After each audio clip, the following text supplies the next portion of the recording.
اور دونوں نے مل کر میرے کپڑے اتار دیے، مجھے ننگا کر دیا اور میرے ساتھ زیادتی کرتے رہے۔ عشرت وہ استاد مولوی صاحب کے ساتھ ملی ہوئی ہیں تھی، انہوں نے میرے کپڑے تبدیل کروائے اور میری شلوار میں جو ٹانگوں میں خون لگا تھا اور میری گندگی لگی ہوئی تھی وہ مجھے دھلوائی اور انہوں نے میری صفائی کروائی، اور پھر میرے کپڑے تبدیل کروانے کے بعد انہوں نے میرا یونیفارم اپنے پاس رکھ لیا۔ ہیلو دوستو، پاکستان میں مدرسوں میں جو مولوی ہوتے ہیں وہ لڑکیوں کے ساتھ کیسے غلط کام کرتے ہیں، بدتمیزی کرتے ہیں، دیکھو۔ جو گنونا حرکت کی ہے اس کا نام کیا ہے؟ مفتی شہنواز احمد ضیائی۔ اچھا، اس کے ساتھ آپ کتنی تک کتنا عرصہ اس کے ساتھ سبق پڑھتی تھی؟ سات مجھے مدرسے میں پڑھتے ہوئے 7 سال ہو گئے تھے گزشتہ۔ اچھا، مدرسے میں پڑھتے ہوئے 7 سال ہو گئے۔ اچھا، ان 7 سالوں میں اس کا کوئی حرکت؟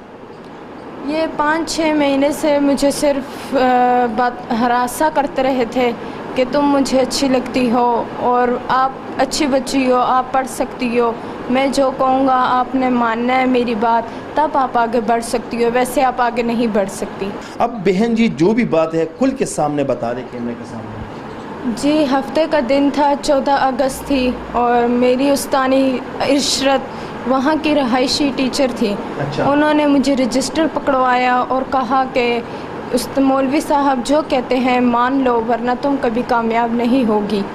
مجھے وہ اپنے ساتھ لے کر مفتی شہنواز کے کمرے میں لے گئی، اوپر کمرے میں لے گئی اور اس کمرے کے 2 دروازے تھے، لیکن اس کمرے کا ایک دروازہ پہلے سے ہی بند تھا اور دوسرا دروازہ مولوی صاحب کے ساتھ عشرت نے مل کر دوسرا دروازہ بھی بند کر دیا تھا۔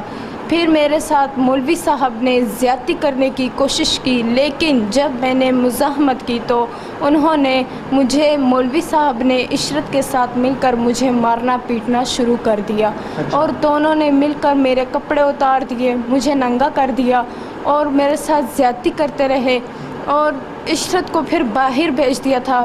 اور عشرت نے پہلے مجھے کعوے کی شکل میں کوئی نشاور چیز پلائی جس سے میں نیم حالت میں تھی، مجھے بے ہوشی سی ہلکی ہلکی چڑھ رہی تھی اور عشرت کو باہر بھیج دیا اور میرے ساتھ مولوی صاحب نے زیادتی کرتے رہے، مجھے تشدد کا نشان بنایا، زیادتی کا نشان بنایا اور میرے ساتھ زیادتی کرتے رہے اور عشرت کو پھر انہوں نے میرا سر بھی پلر کے ساتھ مارا، میرا منہ بھی نوچا اور مجھے شور کرنے کا موقع بھی نہ دیا۔ پھر مولوی صاحب نے عشرت کو بلایا اور عشرت کمرے کے اندر آئی اور مولوی صاحب نے یہ بھی کہا کہ اسے ملنے کی اجازت نہیں ہے کسی سے بھی، کوئی اس کمرے کے آر پار مجھے نظر نہ آئے، یہ آپ کی ڈیوٹی ہے۔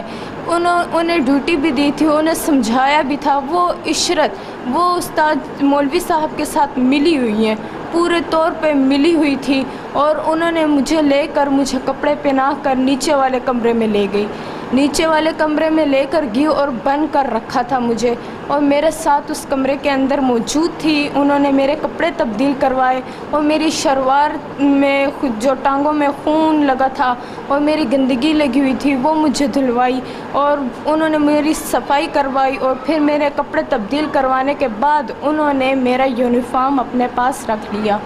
پھر انہوں نے ایک دن پیر والا دن تھا اور 2 بجے کا ٹائم تھا، وہاں کی غیر رہائشی انم نام تھا ان کا، آنا جانا کرتی تھی اور وہ اچانک اس کمرے میں آئی اور انہوں نے اچانک سے کنڈی کھولی اور میری یہ حالت دیکھ کر وہ بھی خوفزدہ ہوگی۔ انہوں نے مجھ سے پوچھا کہ یہ تمہاری حالت کس نے کی ہے، کیسے ہوئی ہے تمہاری حالت، تمہیں ایسا لگتا ہے کس نے مارا ہے کیا؟